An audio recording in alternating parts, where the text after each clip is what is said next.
फिर पायलट ही बदल दिया। अच्छा जी, सबसे पहले आइए सेट के 2 MCQs रहते हैं, इनको देख लें। A company is preparing its financial statements for the year ended 31 December 19 and discovered that in previous year following amounts were incorrectly capitalized in as intangible। अच्छा, वैसे तो इंटेंजिबल आपके सिलेबस में नहीं है, IAS 38 में FAR 2 में है, लेकिन कोई नहीं, हम टेंजिबल की तरह से इसको ट्रीट कर लेंगे, कोई मसला नहीं है, ठीक है।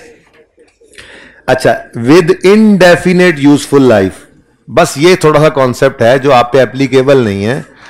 अगर किसी इंटेंजिबल की इनडेफिनेट लाइफ हो तो उसको एमोर्टाइज यानी डेप्रिशिएट नहीं करते होते। खैर, आपके लिए तो इतना ही बहुत था, बातें ना करें अब। आपके लिए इतना पेज नंबर ढूंढ रहे हैं जी हम, पेज 415 है किताब का। हाँ जी, वॉल्यूम 1 है। अच्छा जी, आपको सवाल के अंदर कोई रेट ऑफ अमाउंट, अच्छा इंटेंजिबल की डेप्रिसिएशन का नाम अमोर्टाइजेशन है, बस और कुछ नहीं है, ठीक है ना। तो अमोर्टाइजेशन आप डेप्रिसिएशन भी कह लो, ठीक है। इसका कोई रेट नहीं दिया हुआ, कोई लाइफ शाइफ नहीं गिवन, तो वैसे ही आप वो डेप्रिसिएशन या अमोर्टाइजेशन निकाल ही नहीं सकते थे। इसलिए आपको ये कॉन्सेप्ट जेन में रखने की जरूरत ही नहीं है। वैसे ये कॉन्सेप्ट IAS 38 के अंदर आप पढ़ोगे FAR 2 में जाके, कि अगर कोई इंटेंजिबल इनडेफिनेट लाइफ वाला हो, यानी इनडेफिनेट का मतलब इनफिनिट नहीं होता, इनडेफिनेट का मतलब इनफिनिट नहीं होता, इनडेफिनेट का मतलब होता है कंफर्म नहीं है, 2 साल है, 5 साल है, 10 साल है, 3 साल है, कंफर्म पता नहीं है कि लाइफ कितनी है, इसको इनडेफिनेट कहते हैं। तो जिसकी लाइफ इनडेफिनेट हो भाई, ब्लैक शर्ट वाले, जिसकी लाइफ इनडेफिनेट हो उसको एमोर्टाइज नहीं किया जाता, बल्कि उसको इंपेयरमेंट टेस्ट से हर साल गुजारा जाता है। ये IAS 38 का कॉन्सेप्ट है, आप पे एप्लीकेबल नहीं है। लेकिन चूंकि ये MCQ आगे भी किताब के अंदर पढ़े हुए हैं, तो पढ़े हुए हैं, क्या हो सकता है, ठीक है, तो ये मैं करवा देता हूं। लेकिन इसके अंदर जो सबसे अहम बात है वो ये है कि एप्लीकेबल टैक्स रेट जो लिखा हुआ है 30%, ये तो बिल्कुल ही उड़ा दें, ये आप पे एप्लीकेबल नहीं है, ठीक है। अब सिंपल सी बात है जी, हम खड़े किस साल में हैं? वो कहते हैं what amount should be deducted from retained earnings in statement of changes in equity on 1 जनवरी 18। इसका मतलब हम 18 के साल में खड़े हैं।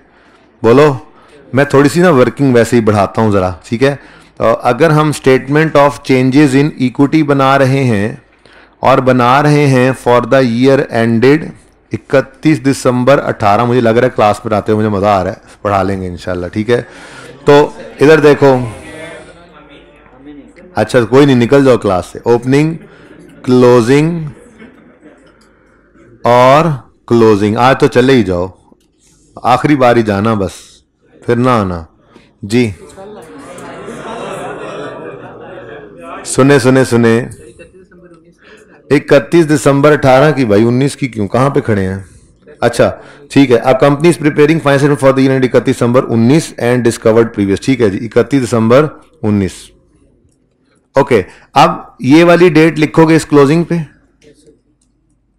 31 दिसंबर 19। फिर तुमने कहना है मैंने मास्क मजबूरी से लगाया हुआ है, ठीक है जी। 31 दिसंबर, तुम दोनों कल से इकट्ठे ना बैठना वरना मेरी क्लास में ना बैठना, ठीक है, ओके। 31 दिसंबर 18 और 31 दिसंबर 17 लिख लो, या 1 जनवरी 18 लिख लो, आपकी मर्जी, आपको ऑप्शन, 1 जनवरी 18 ही लिख लो, चलो 1 जनवरी 18, ठीक है। अब सीन क्या है? सीन ये है कि ये 3, 4, 4, 5 ये रॉन्गली कैपिटलाइज हो गया है, ये रॉन्गली कैपिटलाइज हो गया है। यानी अगर मैं एंट्रीज करूं जैसे हम बचपन में करते, इतना काम करना नहीं था जितना मैं करा रहा हूं, बस चलो जरा कॉन्सेप्ट रिवाइज हो रहा है, ठीक है। कि आप अगर 5 साल के ऊपर 5 साल की वर्किंग ऐसे बनाएं, 5 साल है ना, 5 है 4 है, 4 है, 4 साल की वर्किंग बनाएं अगर, तो आप इस वक्त खड़े हैं 19 में, ठीक है। और ये गड़बड़ चली आ रही है 15, 16, 17, 18, तो 15, 16, 17, 18 हुआ क्या? वरॉन्ग क्या हुआ? वरॉन्ग क्या हुआ? रॉन्गली कैपिटलाइज हो गया है, यानी एसेट बन गया, यानी आपने एंट्री पास कर दी इनटेंजिबल डेबिट कैश क्रेडिट, ठीक है। होना क्या चाहिए था, वो कहता है फॉलोइंग अमाउंट्स वर इनकरेक्टली कैपिटलाइज्ड। अब मतलब ये होगा शायद एक्सपेंस होगा ना, इनकरेक्टली कैपिटलाइज होगा तो एक्सपेंस डेबिट कैश क्रेडिट होना था, गलती से कर गए इंटेंजिबल डेबिट कैश क्रेडिट। ठीक है, एसिड डेबिट कैश क्रेडिट कर गए, तो सही करने के लिए क्या करोगे, एक्सपेंस को करोगे डेबिट और इंटेंजिबल को करोगे, इंटेंजिबल एसिड को कर दोगे क्रेडिट। ठीक है, अब ये एंट्री हर साल के अंदर गड़बड़ हुई पड़ी है ना। ठीक है, बोलो, तो हर साल के अंदर फिर ये एंट्री पास कर लोगे, expense debit intangible credit, expense debit intangible credit, expense debit intangible credit. बेटा फिर वो रेट वगैरह देता ना, तो फिर अमोर्टाइजेशन ले लेते। ठीक है, मैंने तो ये कहा है कि आप पे ये एप्लीकेबल ही नहीं है, तो आप यूं कहो कि बस लाइफ वगैरह नहीं गिवन इसलिए मैं अमोर्टाइज नहीं कर रहा। ये ज्यादा आसान है ना कि आप IAS 38 का कॉन्सेप्ट याद करो जो कि आपके सिलेबस में ही नहीं है। आप सिंपल रखो ये बात कि रेट या लाइफ गिवन नहीं है, कैसे करूं डेप्रिशिएट या अमोर्टाइज, बस गल खत्म। ठीक है, इनडेफिनेट लाइफ वाली बात क्यों करते हो ऐसे ही, मेरे जैसे बैठे होंगे परेशान हो जाएंगे। एक्सपेंस डेबिट इंटेंजिबल जी फरमाए। 15 में 3 रुपए, 3 रुपए, 16 में, 17 में भी और 18 में 5। लो भाई, अब हम खड़े हैं 19 में, ये चेंज इन इक्विटी है, ये चेंज इन इक्विटी है, तो इसके अंदर प्रॉफिट ऑफ 19 इधर आना है, बोलो, और प्रॉफिट ऑफ 18 यहां पे। लेकिन मसला ये है कि ये गलती 18 में भी है, 17, 16, 15 में भी है, 19 में तो कोई गलती है ही नहीं। ठीक है, ये सिर्फ आपको रिवाइज करा रहा हूं, वरना रिक्वायरमेंट तो ये नहीं थी कि चेंज इन इक्विटी बनानी और इतना सारा कुछ करना है, ज़बानी सोच के करना होता है हमने MCQ में, और कर भी लेते आप। खैर, अब 18 के साल की गलती 18 में सही कर लेंगे, ये यहां पे बोलो, लेकिन इससे पहले जितने साल हैं उनकी गलती कहां सही होगी, ओपनिंग में। कहां पे, ओपनिंग में, यानी कि ये ओपनिंग 2 बार लिखा जाएगा, ये ओपनिंग 2 बार लिखा जाएगा, और यही बेसिकली ना उसने रिक्वायर किया हुआ है। ठीक है, 1 जनवरी 18, और यहां पे हमने वो ग्रीन कलर के साथ लिखा था, आपको याद हो तो, प्रायर ईयर एडजस्टमेंट। ठीक है, कुछ यादें ताजा हुई। चलो अच्छा जी, अब सवाल में कहीं पे कोई प्रॉफिट श्रॉफिट गिवन हो, कोई प्रॉफिट श्रॉफिट गिवन नहीं है, पता नहीं कितना प्रॉफिट होगा, ये प्रॉफिट है जी क्या कर सकते हैं आप। ठीक है, गलत प्रॉफिट। ऐसे ही ये ओपनिंग रिटेन्ड अर्निंग सवाल में कितनी गिवन है, ये इतनी गिवन है, नहीं पता ना भाई, नहीं गिवन है, वैसे भी रिक्वायर्ड नहीं है, उसने कोई क्लोजिंग रिटेन्ड अर्निंग मांगी हुई। ठीक है, अच्छा, लेकिन हम अपनी एडजस्टमेंट्स करते हैं जी। 18 के साल की गलती 18 में सही करोगे, एक्सपेंस 5 से बढ़ना है, एक्सपेंस 5 से बढ़ना है, एक्सपेंस के बढ़ने से प्रॉफिट, तो 18 के अंदर -5 कर दिया आपने। इससे पीछे 17, 16, 15 इन तीनों साल की गलती को ओपनिंग में सही करना है, तो हम कहेंगे एक्सपेंस बढ़ा, एक्सपेंस बढ़ा, एक्सपेंस बढ़ा, तो एक्सपेंस तीनों साल पिछले बढ़ा है, एक्सपेंस के से प्रॉफिट क्या होता है, कम। इधर देखो, फिर हमने क्या कहना है जी, -3, -4, -4, तो इन टोटल -11। ठीक है, अब पता नहीं ऊपर कितना रिटेन्ड अर्निंग्स का ओपनिंग बैलेंस था, जिससे फिर ये 11 माइनस होके ये क्लोजिंग आना है, जिसके साथ आप लिखा करते थे रीस्टेटेड। ठीक है, तो ये असल में ऊपर वाली फिगर होगी तो ये निकलेगा। फिर ऐसे ही पता नहीं, ये सिर्फ रिवीजन करवा रहा हूं मैं, पता नहीं कितना प्रॉफिट था जिसमें से 5 ने माइनस होकर सही वाला प्रॉफिट निकालना है। ठीक है, चलो पता नहीं क्या हो रहा है। ठीक है जी, उसके बाद ये प्रॉफिट भी क्या हो जाना था, रीस्टेटेड 5 की एडजस्टमेंट की वजह से। ठीक है, और फिर ये फिगर पता नहीं अब क्या आती, जाहिर है टोटल डाटा नहीं है ना, लेकिन मैंने आपको कंप्लीट रिवीजन करवा दी इसकी। ठीक है, उसके बाद अगला प्रॉफिट भी नहीं गिवन, ये कोई स्टेटमेंट चेंज इक्विटी तो उसने मांगी नहीं हुई, मैं रिक्वायरमेंट तो भी पढ़ा ही नहीं रहा, मैंने तो आपको सिर्फ जो है वो एक बार IAS 8 थोड़ा सा रिवाइज करवाया कि प्रायर ईयर एरर हो तो किस तरह से हमने डील करना था। होगी जरा रिवीजन। अब जरा चलते हैं सवाल की रिक्वायरमेंट क्या थी। रिक्वायरमेंट को एमसीक्यू था, पता नहीं, हमने तो पूरा सवाल ही कर दिया जबरदस्ती दबड़ को सुनने के साथ। ठीक है, सवाल कहता है what amount should be deducted from retained earnings in statement of changes in equity on यकम जनवरी 18। कितनी है जी? 11 रुपए। ठीक है, तो ये सिर्फ इतनी सी बात सवाल ने रिक्वायर की हुई थी। ठीक है, ये फिगर हमने निकालनी थी, प्रायर ईयर एडजस्टमेंट 11, तो ये आपने यहां पर लिखना है 11। ठीक है जी, ओके, ये समझ आया है? ये 11 समझ आया सबको? अच्छा, अब अगली बात, जरा सॉल्यूशन को भी देख लें।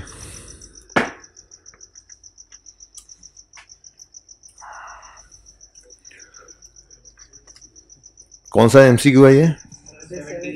अच्छा, अब इस एमसीक्यू के अंदर मसला ये है, देखें, ये तो आपने, अच्छा वो एंट्री करवाई, उसने एंट्री की है, जैसे हम करते थे ना, एंट्री सीखी थी कि इस वक्त हम खड़े हैं कहां पे? हम खड़े हैं कहां पे?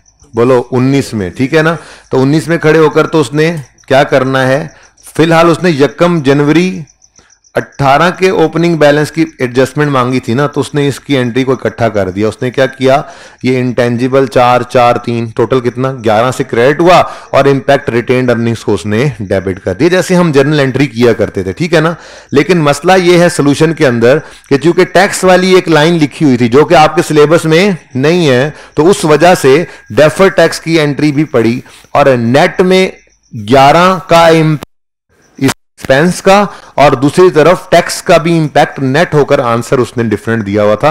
अब मैं उस आंसर को सही करने लगा हूं आपके लिए। ये दूसरी एंट्री जो है ये आपकी नहीं होनी। ठीक है जी, ये एंट्री नहीं है, ये है ही नहीं, आपके सिलेबस में ही आ ही नहीं सकता, ये रेट टैक्स वाला मामला हो ही नहीं सकता। ठीक है जी, तो इसका मतलब आपकी रिटेन्ड अर्निंग्स क्या हुई हैं, इधर देखो, आपकी रिटेन्ड अर्निंग्स क्या हुई हैं, 11 से कम हुई है ना, तो आपने बस यही लिखना था कि retained earnings have been decreased by 11। ठीक है, ये क्या है कि आपने यहां पे यूं लिखना था, decreased bye, decrease retained earnings what amount should be deducted, बल्कि यूं लिखना, what amount should be deducted from retained earnings. उसने पहले ही डिडक्टेड लिखा हुआ है, 11 ही ठीक है जी, बिल्कुल ठीक है, 11 ही आंसर ठीक है, लेकिन सोल्यूशन को सही कर रहे हैं हम। ठीक है, इधर देखो +3 ये नहीं होना था, इसको सही कर लें। ठीक है ना, तो ये डिक्रीज इन रिटेन्ड अर्निंग्स कितना हो गया जी, -11। ठीक है, और इस लाइन को भी काट दें, जब लिखा रहने दें तब भी फर्क नहीं पड़ता, लेकिन ये टैक्स वाली वर्किंग, टैक्स वाली एंट्री भी उड़ गई और उसका इंपैक्ट भी यहां से उड़ गया, तो हमारा आंसर भी बिल्कुल यही आ गया, decrease in retained earnings 11। Done हो गया जी। अब आगे चलते हैं जी। नेक्स्ट क्वेश्चन क्या है, A company is preparing its financial statements for the year ending 31 December 19 and discovered that in previous year following amounts were incorrectly capitalized in an intangible asset with indefinite useful life। अच्छा जी, पहले ये rate वाली line को काटो, tax rate वाली line को, ये applicable नहीं है, रिक्वायरमेंट पता नहीं क्या है, 2 दफा कर दिया उसने। Calculate the effect on profit after tax for the year ended 18।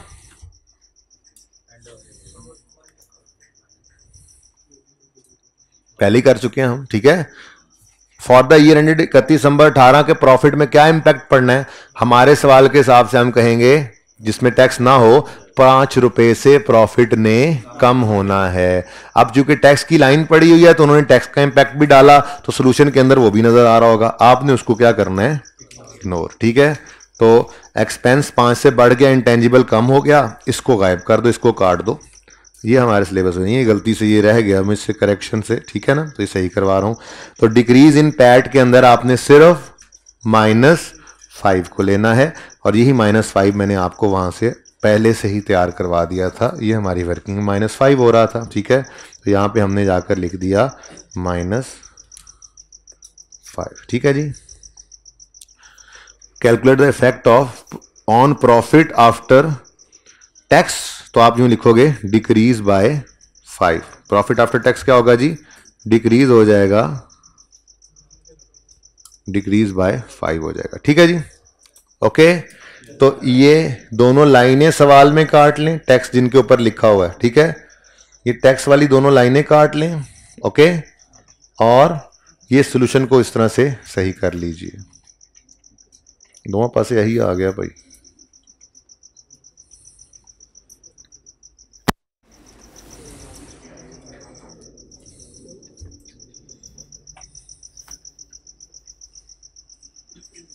कर लेंगे जल्दी से सही। इसके अलावा किसी एमसीक्यू में मसला हो, IS 8 के किसी बच्चे को किसी एमसीक्यू में मसला हो, क्लियर है सबको? छुट्टी नहीं हुई अभी, टेंशन ना लो।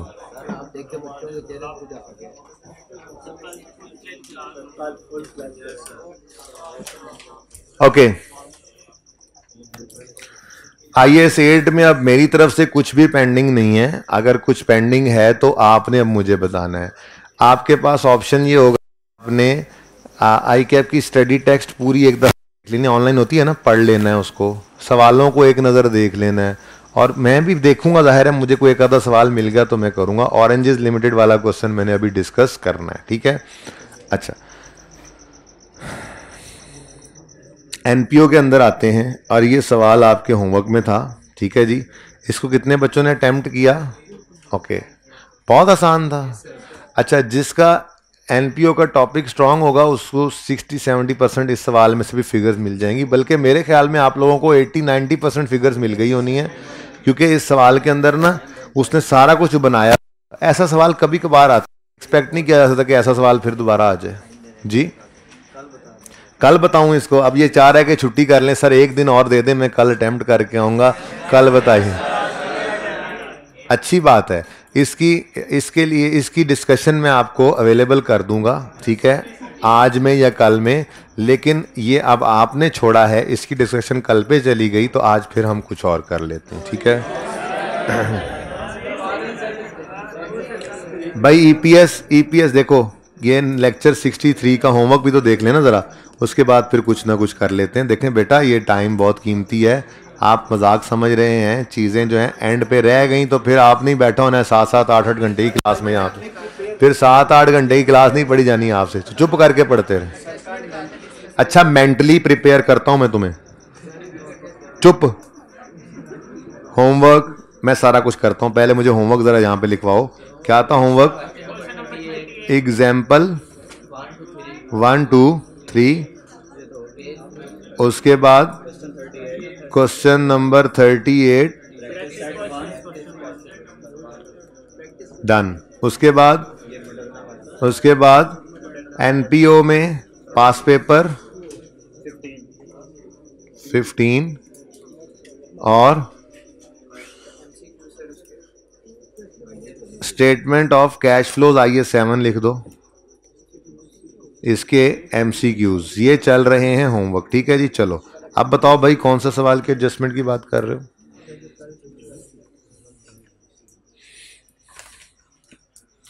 ओके जी, आप भाई साहब जब तक सवाल ढूंढते हैं, अब सोचें क्या करना है।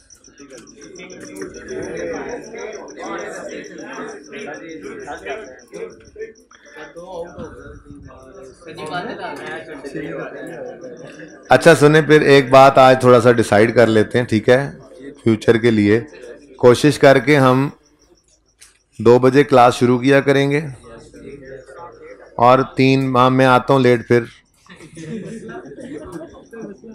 मैं कोशिश ही कर रहा हूँ, नहीं कोशिश करेंगे, इस तक नॉर्मल क्लास करेंगे और उसके बाद हम 3:25 पर स्टार्ट करेंगे और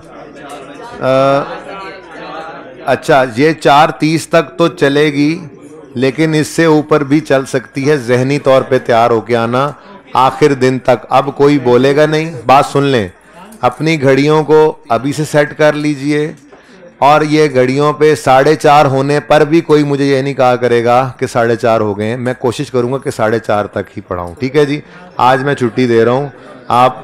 आपके कोई इंडिविजुअल मसाइल हैं तो वो क्लास के बाद मुझसे पूछ लें। जिंदगी रही तो कल मिलेंगे। अल्लाह हाफिज। अच्छा बच्चों, अल्लाह हाफिज दोबारा कर दूंगा मैं। ये एक लाइन कल ब्लैक की थी, कम से कम ये तो पढ़ते जाओ, सुनते जाओ। सुनो इधर, वापस आ जाओ, जो निकल गए हो वापस आ जाओ जी। Hospital facilities of 48.6 million were provided free of charge to the patients. ये एडजस्टमेंट मैंने टोटली इग्नोर कर दी और सवाल सारा हो गया था। क्या चक्कर हुआ, इग्नोर क्यों किया? इस 48.6 की कोई एंट्री क्यों नहीं की? अब मेरी बात सुने इधर, हमने कल इनकम एक्सपेंडिचर जो बनाया था उसमें इनकम्स में कुछ चीजें आ रही थी और एक्सपेंसेस में कुछ चीजें आ रही थी। मैं कुछ 2-3 चीजें ले लेता हूं। एक्सपेंसेस के अंदर यूटिलिटीज आ रही थी। यूटिलिटीज का मतलब क्या होता है? बिल्स वगैरह, इलेक्ट्रिसिटी, गैस वगैरह, ठीक है। इसमें रेंट आ रहा था। इसके अंदर salaries of doctors and nursing staff आ रहा था। इसके अंदर सैलरीज ऑफ नहीं एडमिन स्टाफ से, कैफेटेरिया तो अलग पड़ा है, ये आ रहा था। उसके बाद यहां पर मेडिसिन कंज्यूम्ड आया था, पट्टियां शटियां कंज्यूम्ड आया था। अच्छा, अब जिन लोगों का मुफ्त इलाज हुआ उनसे हमने क्या लिया? कुछ नहीं। वो अस्पताल नहीं, बिल्कुल। वो अस्पताल में आए तो उनको हॉस्पिटल के अंदर रखा, कोई ना कोई पंखा उन पे चला, कोई ना कोई बत्ती उन पे जली। वो खर्चा, सुनो सुनो, वो खर्चा कहां पड़ा होगा? इलेक्ट्रिसिटी में। यानी ये इलेक्ट्रिसिटी एक्सपेंस जो आपने कल यहां पर लिखा था, इसमें उनके ऊपर भी इलेक्ट्रिसिटी जो खर्च हुई वो पड़ी थी। अच्छा, फिर ये लोग जो आए, इनको कोई दवा दारू किया तो जो मेडिसिन, मसला क्या है? पता नहीं, ऐसे ही फजूल में लोग। अच्छा सुने प्लीज, जो दवा दारू इनको किया वो मेडिसिन कंज्यूम्ड में शामिल होगा। अच्छा, फिर इनको डॉक्टर्स ने टाइम दिया, नर्सेज ने टाइम दिया, उनकी सैलरीज ऑलरेडी यहां पे शामिल हैं। इसका मतलब, बात सुने, जिनको हम फ्री ऑफ कॉस्ट सर्विसेज दे रहे हैं, उनकी उस सर्विस जो उनको दी गई है उसकी कॉस्ट तो ऑलरेडी हमारे एक्सपेंसेस में पड़ी है। तो एक्सपेंसेस तो ऑलरेडी यहां पर शामिल हैं, इनकम उनसे कोई हुई नहीं। तो इस 48.6 का हमने क्या करना, ठीक है। तो उन्होंने ये बात लिखी थी कि hospital facilities of 48.6 million were provided free of charge to patients. यानी हॉस्पिटल फैसिलिटीज में ये सारा कुछ है कि ये जो बिजली का बिल आएगा, जो रेंट है, जो सैलरीज हैं, जो मेडिसिन कंज्यूम, जो हॉस्पिटल सप्लाई, जो इलेक्ट्रिसिटी, ये सारा कुछ उस हॉस्पिटल फैसिलिटीज ही है। तो 47.6 मिलियन इन सब फिगर्स के अंदर शामिल पड़ा हुआ है। जो का मुफ्त इलाज किया वो सारे खर्चे ऑलरेडी हम यहां पे इनकर कर रहे हैं और उनसे कोई इनकम हमने नहीं ली है। तो ये वाली एडजस्टमेंट क्या करनी थी? इग्नोर करनी थी, ठीक है। तो ये मैंने कहा चलें आपको बता दूं जाते जाते। ठीक है जी, बंद करें लेक्चर। अल्लाह हाफिज।